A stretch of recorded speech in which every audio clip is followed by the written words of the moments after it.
अगले शायर से आपकी मुलाकात करा रहा हूं।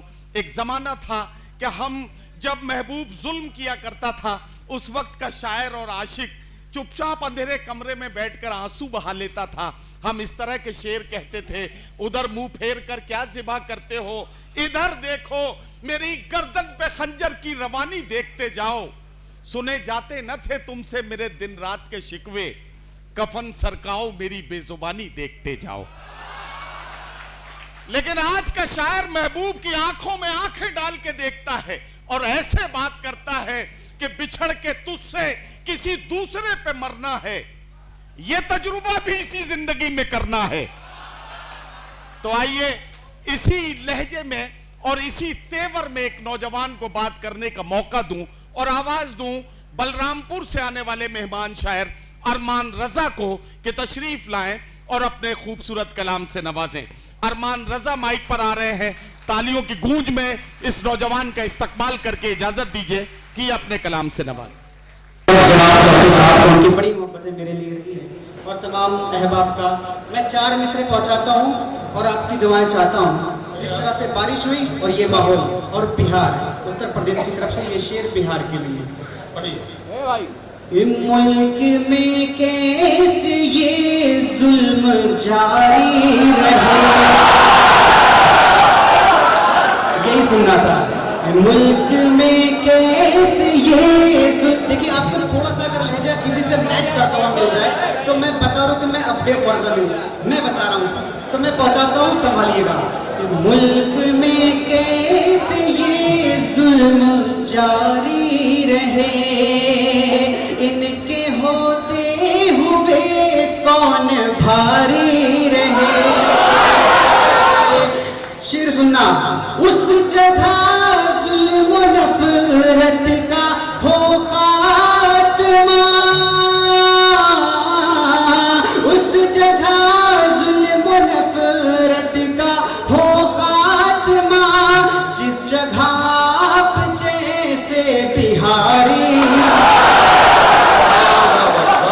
मैं सही चीज पहुंचा पा रहा हूं क्योंकि मैं सीवान पहली बार आया, मुझे कोई तजुर्बा नहीं है कि कैसे क्या करना है, मैं बस दिल की बातें। लेकिन अरमान रजा, मैं अपने तजुर्बे से ये बात बता रहा हूँ कि तुम्हें सियासत का तजुर्बा हो या ना हो, लेकिन चापलूसी में तुम्हारी बराबरी इस बार और ये एक ऐसी अदा है कि मुझे ये नहीं मालूम कि तुम विधायक बनोगे या नहीं बनोगे, लेकिन मंत्री बनने के सारे गुण तुम्हारे अंदर हैं। बहुत शुक्रिया सर, इंशाल्लाह मैं आगाज बिहार से ही करूंगा। वैसे ऐसा कोई इरादा नहीं है सर, मैं साफ बता दे रहा हूँ कि मेरा फ्यूचर आप लोग पॉलिटिशियन में मत देखिएगा, मैं आपके बीच का बंदा हूँ, शायर ही रहूंगा इंशाल्लाह। असल में मैं कहना ये चाहता हूँ कि तुम जिस उम्र में हो और वैसे भी पीला कुर्ता पहन के आए हो तो ऐसा लग रहा है किसी की हल्दी की रस्म से लौटे हो।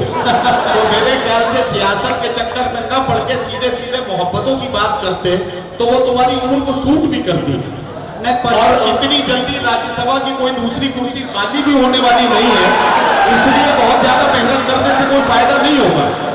नहीं, मेरा ख्याल जब तक मेरी उम्र होगी तब तक इंशाल्लाह कुछ ना कुछ बेहतर हो जाएगा। मैं अपनी दुआओं से नवाजिएगा, एक बार जोरदार तालियां बजाएं, मैं पहुंचाता हूँ। जिस जगह आप जैसे बिहारी रहे, कि अपनी तहजीब व पहचान सलामत रखना, अपनी तहजीब व पहचान सलामत रखना, आरज़ू अपनी व अरमान सलामत रखना। आपके एक इशारे पे चला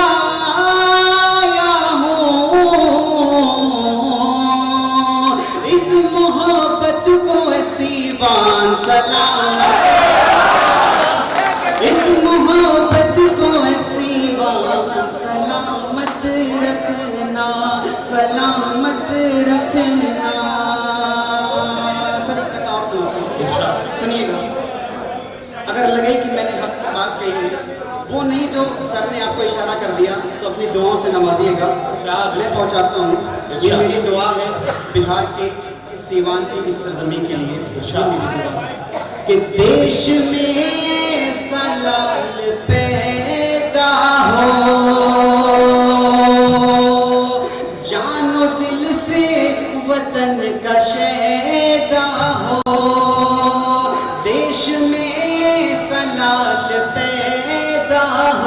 जानो दिल से वतन का शहदा हो।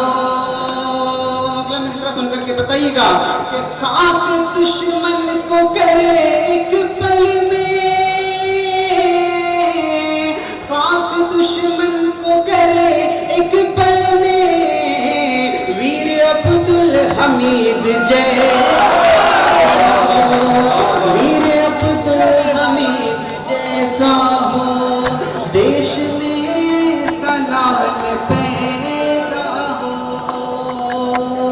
हज़रात मोहतरम, आपको जैसा कि पता है कि इस वक्त इंडिया वर्ल्ड कप खेलने वाली है और वर्ल्ड कप का आगाज़ हो चुका है। ऐसे में बहुत सारे शिकायतें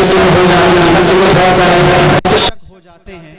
मैं कुछ कहने की कोशिश करता हूँ, अगर लगे कि मैं आप तक पहुँचा रहा हूँ तो अपनी दुआओं से नवाजिएगा। मैं सिवान में पढ़ रहा हूँ, मैं कोशिश करता हूँ आप तक पहुँचाने की। कि गुल तो गुल है वो कभी खार नहीं हो सकते। आवाज़ आ रही है पीछे तक, पीछे तक मैं पढ़ रहा हूँ, सुनिएगा। कि गुल तो गुल है वो कभी खार नहीं हो सकते, हम तो जालिम के तरफदार नहीं हो सकते, हम तो जालिम के तरफदार नहीं हो सकते। और हिंद की मिट्टी में अपना भी लहू है शामिल, हिंद की मिट्टी में अपना भी लहू है शामिल, हम वतन के कभी गद्दार नहीं हो,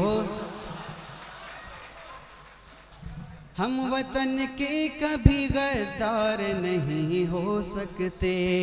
गुल तो गुल है वो कभी खार नहीं हो सकते, गुल तो गुल है वो कभी खार नहीं हो सकते। हज़रत मोहतरम, आखिर का ये 4 मिसरा सीवान के हवाले करके अलविदा चाहूँगा। आपकी मोहब्बतों के हवाले पहुँचा रहा हूँ, सुनिएगा। अभी बारिश हुई तो सब लोगों ने कुर्सियाँ उठा करके अपने सरों पे रख ली। मैंने ये देखा है कि जब से मैं यहाँ पे आया हूँ, मतलब कुर्सी का खेल बहुत चल रहा है। जिसको देखो कोई बारिश के लिए उठा ले रहा है, कोई मीडिया की कुर्सी उठा ले रहा है, तो कोई जनता की कुर्सी उठा ले रहा है।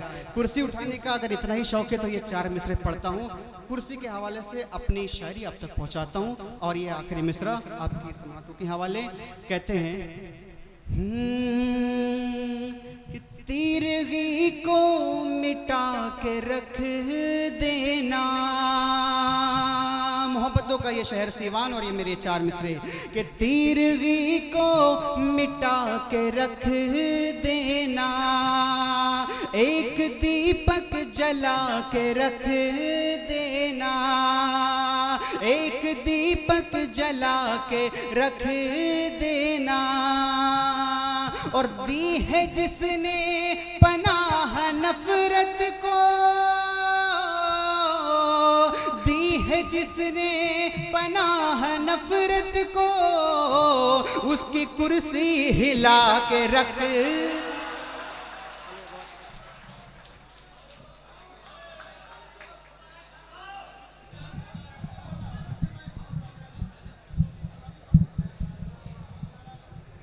हाँ, अरमान रजा आपकी खिदमत में अपना कलाम पेश कर रहे थे और इन्होंने जाहिर है कि सियासत पर बड़ी बेबाक तरीके से अपनी बात रखी। मुझे सियासत आती नहीं है, इसलिए मैं बहुत बेबाकी से अपनी बात कह नहीं पाता हूँ। मैं सिर्फ इतना कह सकता हूँ और आपकी इल्मी अदालत में बड़ी जिम्मेदारी के साथ ये बात कह रहा हूँ कि किसी को भी हमें अपनी वफादारी का सबूत देने की जरूरत नहीं है। हमारे वतन परस्त होने का सबसे बड़ा सबूत यह है कि हम मुसलमान हैं और हमारे मजहब ने हमें यह सिखाया है कि वतन से मोहब्बत ईमान का हिस्सा है। हम तब तक सच्चे पक्के मुसलमान नहीं हो सकते जब तक हम अपनी जान से ज्यादा अपने वतन से मोहब्बत न करें। इसका मतलब यह है कि हमें किसी को सबूत देने की जरूरत नहीं है। एक बात और अर्ज करना चाहता हूं सीवान के अच्छे लोगों, किसी सियासी पार्टी, किसी आइडियोलॉजी से मेरा कोई ताल्लुक नहीं, ना मेरी कोई दुश्मनी है। मैं सिर्फ एक बात कहना चाहता हूं, असल बीमारी को समझिए, असल बीमारी का इलाज तलाश कीजिए। हम असल में दर्द सर में होता है और बाम जो है वो घुटने में लगा रहे होते हैं, इसलिए असल में हमारे मामलात हल नहीं हो पाते। यकीन जानिए कि किसी से अपने बदहाली का रोना रोने से बेहतर यह है कि उन हालात को बदलने के लिए अपने अपने अंदाज से हम अपना किरदार पेश करें। पहले तालीम से तुम मोड़ दिए जाओगे, फिर किसी जुर्म से तुम जोड़ दिए जाओगे। हाथ से हाथ की जंजीर बनाकर निकलो, वरना धागे की तरह तोड़ दिए जाओगे। अल्लाह करे हम समझ पाएं कि यकीन करते जो अपने राहबर की रहबरी पर हम तरक्की के न जाने कितने जीने चढ़ गए होते। अगर हम रोज के खाने से एक लुकमा बचा लेते, अदा सुन्नत भी होती और बच्चे पड़ गए होते। अदा सुन्नत भी होती और बच्चे पड़ गए होते। यकीन रखिए हमारा ईमान है इस बात पर कि हर मसरत भी वही, गम भी वही देता है, धूप और छांव के मौसम भी वही देता है। जख्म लगते ही नहीं उसकी इजाजत के बगैर, और फिर जख्मों को मरहम भी वही देता है। जख्म लगते ही नहीं उसकी इजाजत के बगैर, और फिर जख्मों को मरहम भी वही देता है।